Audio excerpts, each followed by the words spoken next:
বাংলাদেশ আওয়ামী লীগের দুইটা ঘাঁটি রয়েছে, একটা বিদেশে একটা দেশে। বিদেশেরটা হচ্ছে ভারত, ঐতিহাসিকভাবে প্রমাণিত। আর দেশের মধ্যে রয়েছে গোপালগঞ্জ, বঙ্গবন্ধু শেখ মুজিবুর রহমানের বাড়ি।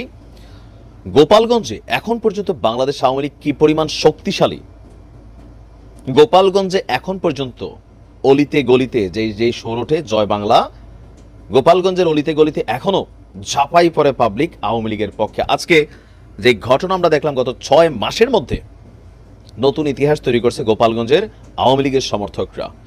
দর্শক, গোপালগঞ্জের মকসুদপুরে বিএনপি এবং আওয়ামী লীগের মধ্যে ব্যাপক সংঘর্ষ ঘটেছে। এলাকার মধ্যে প্রায় রণক্ষেত্রের মতন পরিস্থিতি তৈরি হয়েছে। যখন আমরা এই নিউজটি করছি, সংঘর্ষ তখনও থেমে থেমে চলছে, আর পুলিশ সর্বোচ্চ চেষ্টা করছে নিয়ন্ত্রণে আনার জন্য। গোপালগঞ্জের মকসুদপুর পৌরসভার চৌরাঙ্গি এলাকা, কারা কারা এলাকার আছেন নিশ্চয়ই আপনারা আমার থেকে ভালো করে জানেন। এখানে কয়েক ঘন্টা ব্যাপী সংঘর্ষে উভয় পক্ষের প্রায় 50 জন আহত হয়েছে। তো ঘটনা কি? আওয়ামী লীগের দলীয় লোকজন বিএনপির পোস্টার ছিঁড়ে ফেলছে। বিএনপি সামনে নির্বাচন করবে বা বিভিন্ন ইস্যুতে তারা পোস্টার লাগাচ্ছে। এখন গোপালগঞ্জের ভিতরে সব তো আওয়ামী লীগ, মানে বিএনপির অবস্থানটা একটু কম, তো তারা এখন বিভিন্ন জায়গায় দেয়ালে টেয়ালে পোস্টার সাটাচ্ছে। এইখান থেকে লাগছে ভেজাল। উপজেলা স্বাস্থ্য কমপ্লেক্সের দেয়াল হতে আওয়ামী লীগ নেতা খিপু মিয়ার লোকজন বিএনপির পোস্টার ছিঁড়ে ফেলেন। এই খবর ছড়িয়ে পড়লে বিএনপির দলীয় নেতাকর্মীরা আওয়ামী লীগের লোকজনকে ধাওয়া দিলে আওয়ামী লীগের নেতাকর্মীরা পাল্টা সেখানে অবস্থান নেন। এরপরে দুই পক্ষের মধ্যে ধাওয়া পাল্টা ধাওয়া, এক পর্যায়ে সংঘর্ষ শুরু হয়ে যায়। সংঘর্ষে আপনার 50 জন আহতদের এই মুহূর্তে মকসুদপুর উপজেলা স্বাস্থ্য কমপ্লেক্সে ভর্তি করা হয়েছে। মকসুদপুর উপজেলা বিএনপির সাধারণ সম্পাদক তরিকুল ইসলাম রাজু বলছেন, মকসুদপুর উপজেলা স্বাস্থ্য কমপ্লেক্সের দেয়াল থেকে বিএনপির কেন্দ্রীয় সহ সাংগঠনিক সম্পাদক সেলিমুজ্জামান সেলিমের ছবি সংবলিত পোস্টার আওয়ামী লীগ নেতা খেপু মিয়ার লোকজন ছিঁড়ে ফেলেছে।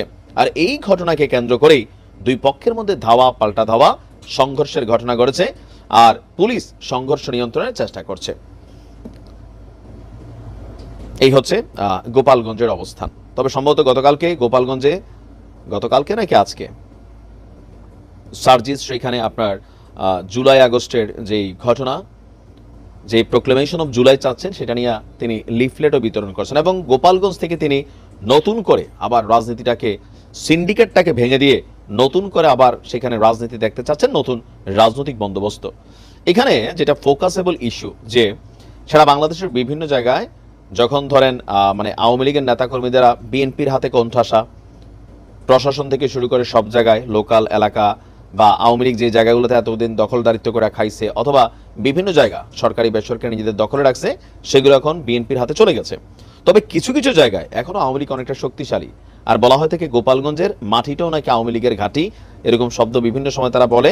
ইভেন 5ই আগস্টের পর এ পর্যন্ত গোপালগঞ্জে আপনি দেখেন অনেকগুলো ঘটনা ঘটছে, পুলিশ বড় অ্যাকশন নিছে, সেনাবাহিনী বড় অ্যাকশন নিছে, কিন্তু তারপরেও গোপালগঞ্জের জনগণের মধ্যে যেই আওয়ামী লীগের প্রতি ভালোবাসা বা ধরেন যেই মেন্টালিটি, এটা থেকে কিন্তু বের করতে পারতেছে না। আর এই ঘটনায় সারা বাংলাদেশের যারা আওয়ামী লীগের ফ্যান ফলোয়ার আছেন অনেকেই খুশি হয়েছেন। তবে আমি এখানে মনে করি খুশির চেয়ে যেটা হচ্ছে যে এই ঘটনাগুলো আওয়ামী লীগের জন্য এই মুহূর্তে যারা অপরাধী না, অথবা বিভিন্ন কারণে আওয়ামী লীগকে পছন্দ করেন, দল করছেন, তারা কিন্তু ঝামেলায় পড়বেন। ইভেন যে আলোচনা চলছে সেখানে হয়তো এগুলোকে ইস্যু করার সুযোগ পাবে। ঘটনার সত্যতা যদি এটাই হয়ে থাকে যে আওয়ামী লীগ নিজেকে বিএনপির পোস্টার ছিঁড়ছে, এই ধরনের মেন্টালিটি থেকে বের হয়ে আসতে হবে। আবার কিছু কিছু জায়গায় আছে, ওই যে ছাত্রলীগের একজন ছেলে কলেজে এসে ছাত্রলীগ করছে, পরীক্ষা দিতে গেছে, তার বিএনপির তারা পাইয়া মারতেছে, এরকম ক্ষেত্রে পাল্টা রিয়াকশন জরুরি, কারণ এটা তো অন্যায়। একজন মানুষ এলাকার মধ্যে আওয়ামী লীগ করছে, সে ব্যবসা করে, ভালো মানুষ, আওয়ামী লীগকে সাপোর্ট করছে, তার ব্যবসায় গিয়ে হাত দেওয়া, এরকম কিছু কিছু জায়গায় যেখানে ঘটে সেইখানে প্রতিহত করাটাও জরুরি। তবে প্রশাসনিকভাবে হতে পারে, কিন্তু সংঘর্ষের মাধ্যমে না। যাই হোক, ভালো থাকুন। আসসালামু আলাইকুম।